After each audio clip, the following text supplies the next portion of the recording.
25 अप्रैल 2026 की रात Washington DC का आलीशान होटल हिल्टन, जहां अमेरिका के दिग्गज पत्रकार और राष्ट्रपति Donald Trump White House correspondents dinner के लिए जुटे थे, अचानक गोलियों की आवाज़ गूंजती है और देखते ही देखते जश्न का माहौल दहशत में बदल जाता है। दुनिया के सबसे ताकतवर इंसान पर एक बार फिर जानलेवा हमला हुआ है। आखिर कौन था वो हमलावर जो इतनी कड़ी सुरक्षा को भेदकर राष्ट्रपति के करीब पहुंच गया? नमस्कार, मैं सौरभ शुक्ला और आप देख रहे हैं न्यूज़ 18। चलिए समझते हैं इस पूरी कहानी के बारे में। अब शनिवार की रात जब डिनर कार्यक्रम चल रहा था, तभी सिक्योरिटी पॉइंट के पास फायरिंग शुरू हो गई। सीक्रेट सर्विस के एजेंटों ने बिना पलक झपकाए तुरंत मोर्चा संभाला।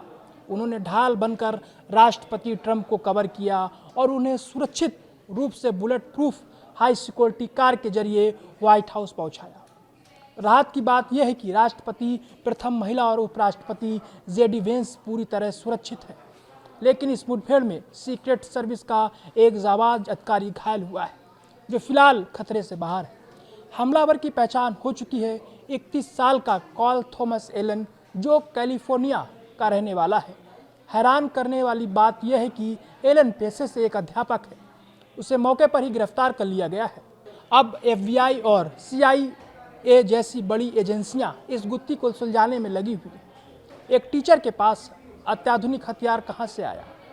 वह हाई सिक्योरिटी जोन के इतने अंदर कैसे पहुंच गया?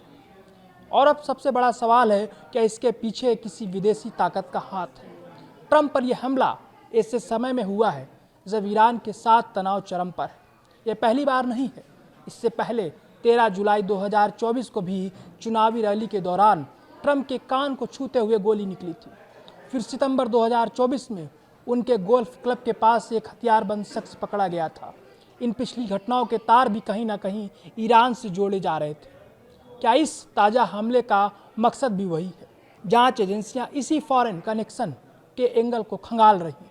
कहा जाता है कि अमेरिकी राष्ट्रपति की सुरक्षा ऐसी होती है कि परिंदा भी पर नहीं मार सकता, लेकिन एक के बाद एक होते ये हमले अमेरिकी सुरक्षा तंत्र पर बड़े सवाल खड़े करते हैं। हालांकि जिस तेजी से सीक्रेट सर्विस ने ट्रंप को सुरक्षित निकाला और हमलावर को दबोचा, वह उनकी मुस्तैदी की मिसाल है, लेकिन सवाल फिर वही है, चूक हुई कहाँ से? इस घटना ने पूरी दुनिया को हिलाकर रख दिया है।